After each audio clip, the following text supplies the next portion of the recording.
এই সেনা সদস্য আহত হওয়ার যে বিষয়টি, সে বিষয়টির মধ্যে একজন ক্যাপ্টেন যিনি আহ আহ, সে সময় এই টহল দলের নেতৃত্বে ছিলেন ক্যাপ্টেন আসিফ শাহরিয়ার হৃদয়, তিনিও বেশ কয়েক রাউন্ড শর্টগানের গুলিতে তিনি আহত হন।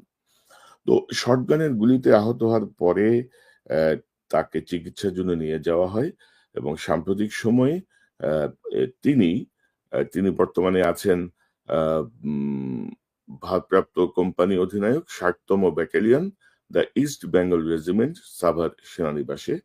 তো সাভার সেনানিবাসের এই কর্মকর্তা সাম্প্রতিক সময়ে তার চিকিৎসার ব্যয় মেটানোর জন্য আহ, সেনাবাহিনীর বিভিন্ন ইউনিটে একটি আবেদন পাঠিয়েছেন।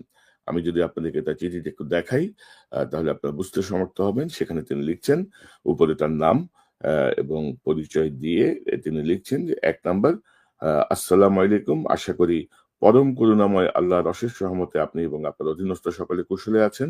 2, সর্বশক্তিমান আল্লাহ তাআলার অশেষ রহমতে আমি গত 7 বছর যাবৎ বাংলাদেশ সেনাবাহিনীতে সম্মানের সাথে চাকুরি করে আসছি। বর্তমানে আমি 60 ইস্ট বেঙ্গল রেজিমেন্ট সাভার সেনানিবাসে কর্মরত রয়েছি।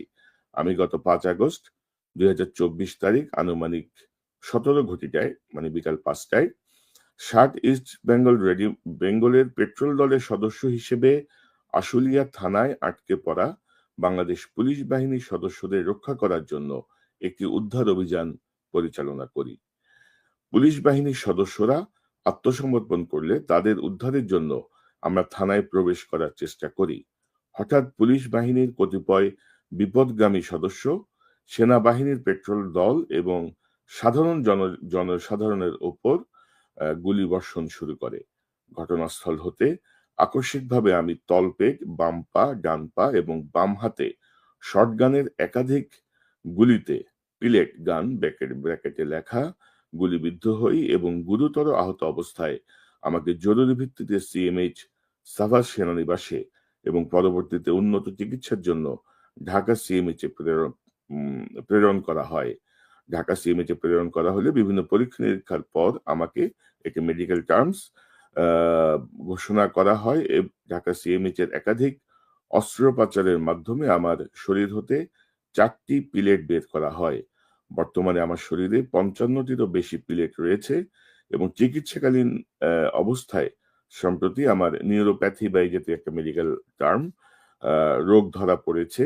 এছাড়া আমার কোমর, ডান পা, ডান হাঁটুতে অসহনীয় ব্যথা এবং ডান পা বেশ কিছু স্থান অবশ থাকায় আমার পক্ষে স্বাভাবিক জীবনযাপন কষ্টসাধ্য হয়ে পড়েছে। আমার আঘাতগুলো গুরুতর হওয়ায় এবং স্নায়ু ও পেশির নানাবিধ জটিলতার কারণে বিশেষজ্ঞ চিকিৎসকগণ আমাকে থাইল্যান্ডে উন্নত কার্যকরী চিকিৎসার জন্য সুপারিশ করেছেন, যা অত্যন্ত ব্যয়বহুল। প্রাথমিক ধারণা অনুযায়ী অস্ত্রোপচার এবং প্রয়োজনীয় চিকিৎসার জন্য আনুমানিক 35 লক্ষ টাকা প্রয়োজন, যা আমার পক্ষে ব্যক্তিগতভাবে সংকুলান করা অত্যন্ত দুরূহ ব্যাপার। এমত অবস্থায় দেশের বাহিরে চিকিৎসা কার্যক্রম পরিচালনা করার জন্য এই সংকটময় মুহূর্তে আপনাদের আর্থিক সহায়তা কামনা করছি। পরিশেষে পরম করুণাময় আল্লাহ তাআলার নিকট আপনার ও আপনার পরিবারের সুস্বাস্থ্য ও উজ্জ্বল ভবিষ্যৎ কামনা করছি। মহান রাব্বুল আলামিন আমাদের সকলের সহায় হন, আমিন। নিচে তিনি তার নাম দিয়েছেন এবং ট্রাস্ট ব্যাংকের একটি হিসাব নম্বর উল্লেখ করেছেন।